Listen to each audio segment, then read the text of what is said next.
So as badly as I want to just give you this secret sauce or, this little package of information that's going to allow you to take off and really have, a jump start to your business, we think that this is it. We think that getting 100 no's is kind of that secret sauce.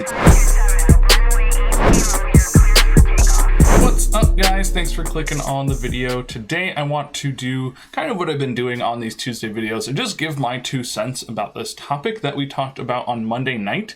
For the last month and a half, we've been realizing how important it is to get listings up, regardless of what platform you're selling on, kind of regardless of what customer base you're going after. We found that through talking with you guys in those 20-minute calls that we were doing earlier in the month, or actually last month now, we realized that just taking action and getting listings up is the most beneficial thing to do, especially when you're first starting out.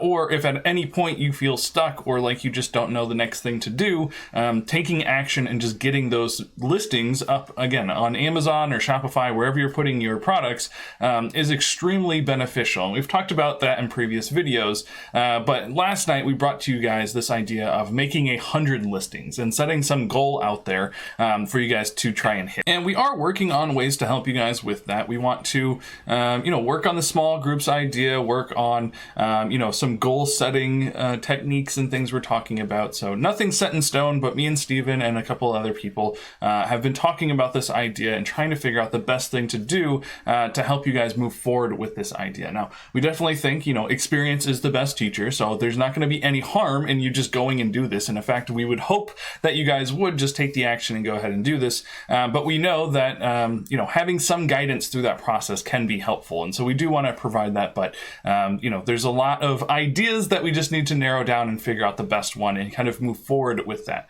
But for the time being, I wanted to talk about this idea of, taking action, this 100 listings and how that's applied, to mine and Steven's kind of work life. And as we look back, we're seeing that that was kind of the thing that's always given me and Steven what we feel like the edge of whenever we start something, we can just hit the ground running and put effort into that, even without having a very clear goal or feeling like we're doing the best thing that we could, as far as quality standards go. But we just like to hit the ground running and kind of, learn the lessons along the way. Because like I've already said, we believe that experience is the best teacher. So yes, sitting down with somebody and hearing, exactly how to use this platform and exactly what's working for them is great. But until you go and apply those things for yourself, you're not going to truly understand the information they're telling you. So you kind of have to have, some skin in the game, some time with whatever platform or program or whatever you're doing to fully grasp the information that they're giving you. I did use the analogy of it's like learning a new language. Steven brought up what happened to us last week where he was trying to learn Adobe Premiere to edit some of these videos. And I was trying to teach him how to use this program, but it was so hard to have that conversation because he didn't even understand the basics of the tool.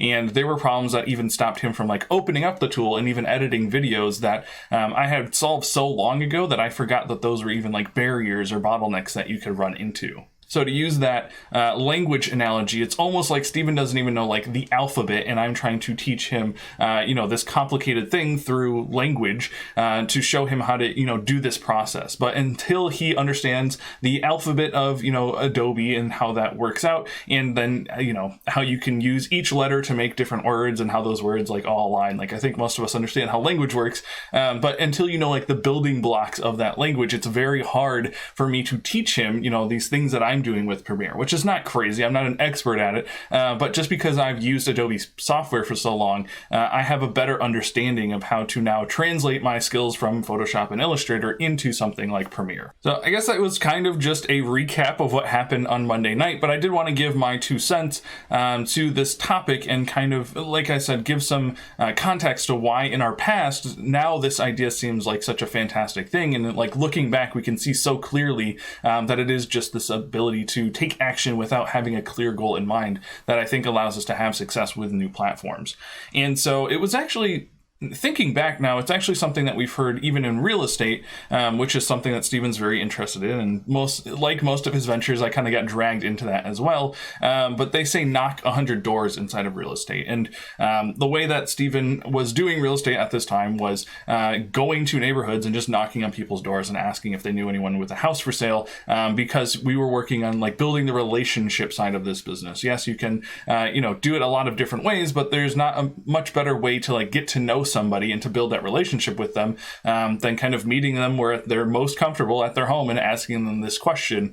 And if they're friendly, sometimes we get invited into people's houses just to like sit and talk, or yes, they knew this person across the street whose house was on the market for forever and they don't even have the signs up anymore and it's just sitting vacant. Like, that's definitely something me and Steven can talk about and, share our knowledge there, or at least our experience. I don't know how much knowledge I have on the topic, but I can share my experience on doing all of that. But anyways, back to the point of we knocked 100 doors, and that was kind of the goal, to get one person to talk to you. And so we're kind of applying that same thing now to print on demand, where we're saying make 100 listings and maybe one of those listings will sell. We hope that it is a higher amount, just like in real estate. We hoped that we would talk to more than one person for 100 doors. But at least if that's our metric and that's the thing that we're going after, it's easier to get all of the no's. And so I think that's kind of the bigger idea here, is that we want you guys, or I don't know if we want you guys to get 100 no's, but we think it's healthy for you to have this mindset of, I'm going to get 100 no's before I have success. And it's kind of been funny, like this week, as we've had this idea, kind of behind the scenes for maybe a couple of weeks now, almost a month. We've been hearing this week of other people talking about this idea of do X, 100 times before you see any results. And I think, again, all of those can kind of be summarized into this get 100 no's idea. And really what it's trying to do is help you with kind of the mental fortitude that you need to like push through. It is not an easy thing. It is not one experience that, I look back on fondly, of knocking on people's doors and having them tell me no, or like not even coming to the door, or them turning on their sprinklers, like all of these funny things that happened to us while we were doing it, that at the time, like every door I knocked, I swear I was like, this is the last one. Like, I don't want to do this anymore. I'm completely over this. Like, I get the lesson, but it's not working out. But actually, the house that we have in Florida now was from, knocking on doors and just having conversation and, deploying this tactic. So it does work, but it wasn't the most enjoyable thing. But it was because I could, in the back of my head, it wasn't like we were necessarily counting every single door that we were knocking on, but it was just this metric of like, I'm just going to have to do this a lot before we get one that works. And I think that's a much better mindset to bring to print on demand, especially because it kind of does put things in perspective for you. The last thing I'll pull from last night that we talked about was this idea of like the barrier to entry.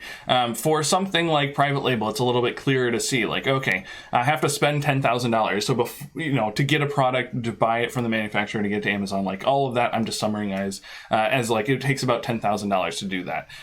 You can definitely do it for less, but let's just set that as the number. And so with that like milestone in your head of, I know I have to spend a large chunk of money to make this private label thing work, beforehand, I'm going to do as much research and kind of the due diligence to figure out, the best thing that I can put forth when I go to spend this money.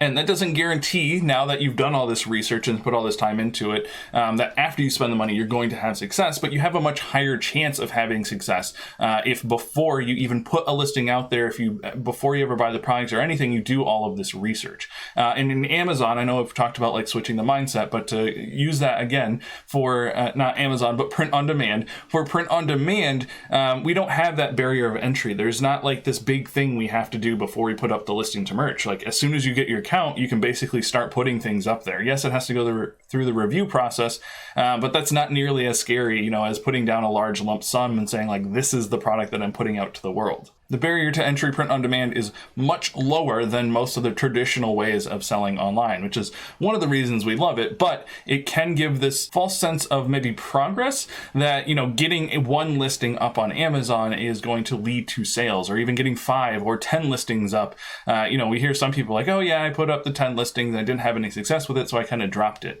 Well, in our mind, like that's, completely crazy to think that just with 10 listings, you'd be able to figure out a whole platform and be able to figure out exactly what's working and target those customers and, all the things that we've learned to do over the last 3 years. To think that you could do that just because those products are going live on Amazon does not mean that you're going to have success. Now, it does happen. Some people are lucky, or, their previous experience has allowed them to target this thing perfectly, or they picked up on a trend at the exact right time, and so they had a shirt take off from, their first 10 listings. But it is not the norm within your first 10 listings to really figure out a platform. Now, the flip side of that, it also doesn't mean that once you do 100 listings, you completely figured out a platform. But we think that gives you a much better foot forward. And a lot of our content that we have done in the past, I think, will be a lot more helpful when you get to that point where you've put in, the time and the energy and pushed past, all the struggle of getting those 100 listings up. And now you're ready for, doubling down and split testing and systemizing and maybe even hiring VAs and really automating this system and moving past maybe just one platform or one product. And those are the things that me and Steven get a lot more excited about teaching. It's not that, this, when you first start off, isn't an important step. It's extremely important. If you don't do that, you'll never make it to, being able to hire people and outsource some of your work. But just like me trying to teach Steven how to use Adobe Premiere, like it was just a struggle for me to remember what it's even like at the beginning, or to remember like how much I need to break things down to make it clear what he needs to do. And so until we have better content for that and the right people put in place to help us, teach that part of the print-on-demand journey, we want to leave you guys with this idea of getting 100 no's. And Steven said this in the past. It makes me cringe a little bit every time he says it. He says that he wants you guys to fail. And I'm not sure I'm that bold to say I want you to fail, but I do want you to take action and realize that you probably will fail. And that we've seen that people who are willing to put the time and the effort forward, even though they're seeing that, their products aren't selling, or they're not exactly targeting this customer, they can't even find their products. If you have the mental fortitude to kind of push past that and to stay motivated and keep at it, that's when things start to click and you'll start to see some patterns and be able to double down on them and really grow your success on, again, whatever platform you're on. So as badly as I want to just give you this secret sauce or, this little package of information that's going to allow you to take off and really have, a jump start to your business, we think that this is it. We think that getting 100 no's is kind of that secret sauce. It's that thing that separates people from, jumping on the platform and having success, or from people like, doing what I think is too much research at the beginning and not enough of just getting listings up to learn those lessons. So I know I might sound like a broken record at this point. I used to be talking about consistency, and now we're just saying like 100 listings. We're saying this stuff over and over, but it's because we believe in this stuff, and we're talking to, people in our community who are using these ideas and these tactics to have success. And we just want everyone to know what is working for our community. And it is this making 100 listings to see success. But I do want to hear from you down in the comments, if you wouldn't mind, letting me know, like, what is something that might be stopping you from doing this 100 listings, or what about this idea of let's get 100 no's might scare you. I know for me personally, when I first started putting up my art, it seemed extremely scary because I was like, this is a thing that represents me and all of my skills that I've learned on Photoshop, but that's just not true. And I've talked with other like creative type people that have that similar fear, and I've kind of been able to, walk alongside them and help them and encourage them and eventually have them have success with the platform. But I know I don't know everyone's situation or everyone's like walls or hurdles that they have to get through.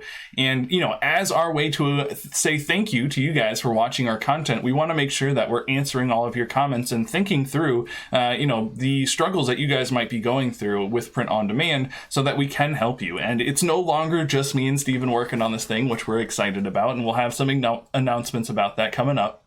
But now more than ever before do we feel prepared and equipped really to answer just questions from everyone's point of view. And that's not to say that we know everything or we're these gurus now, but we do have a pretty diverse group when it comes to like different ages and different backgrounds and business experience. So we feel pretty confident that, we can at least try to help you with your problem, even if we don't have the perfect solution for you. But that's the things that we're working on, is trying to figure out better solutions for everyone who is taking time to watch these videos. videos. So I appreciate you guys. We're going to be talking about this topic a lot more, this 100 no's idea, and we're excited to share some more success stories from this tactic, and we do want to hear you guys' thoughts on it. So again, if you wouldn't mind liking this video, leaving a comment below, and subscribing to see what we have to talk about next, we'd really appreciate it. But until Thursday when I'm making my next video, I'll see you guys around.